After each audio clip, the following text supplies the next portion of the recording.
The goal of the game of Tearable Quest is to score the most points by tearing out pieces from your sheet of paper and completing quests. To begin a game, agree on using either the Meadow sheets or the Dragon Den sheets, and then deal each player one sheet each.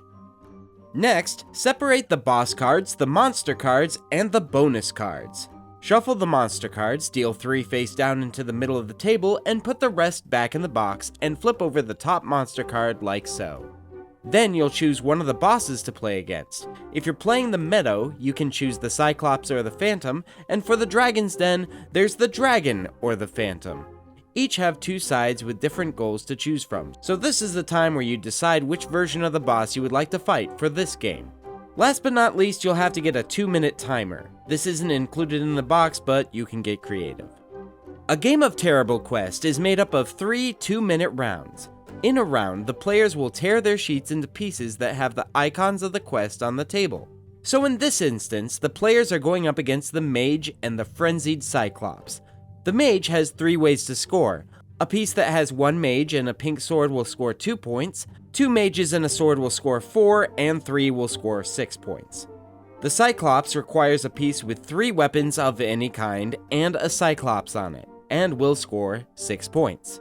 A couple of things to know while you're tearing: in order to have icons count towards the quest, they must be whole and undamaged. If you tear one by accident, it's best to go for another icon instead, as partial icons of any kind will cause you problems in the future, as we'll talk about in a little bit.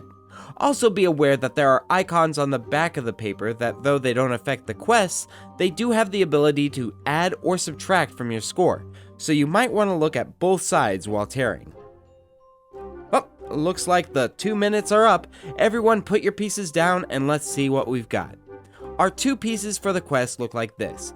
First up, this piece was an effort towards the Mage quest. We've got a pink sword and 1 mage, which doesn't win much, 2 points, except for this right here.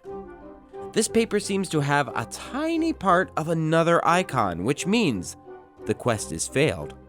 Harsh as it seems, perfection is key, and if you want to score, then all your icons must be part of the quest, and they must be complete and untorn. But suppose the player had been a little more careful and had removed that bit. They would score 2 points. But there's more to scoring than just what's on the front of the piece. Let's flip it over and see what's back here. This looks like a part of a curse icon. Each curse icon, full or partial, subtract 2 points from the piece's score. So those 2 points that we just earned, yeah, never happened. Coincidentally, if there are enough curse icons to make the score a negative, the piece just isn't scored, and we continue on. Also, if a piece isn't scored to begin with, curses have no effect. Alright, so we didn't do too great on that one. Let's see about the Cyclops. Yep, 3 weapons and a Cyclops token. And I don't see any other icons. So far so good. How about the other side? Looks like half a treasure chest and 1 whole coin. Unlike curses, treasure icons need to be whole in order to be scored.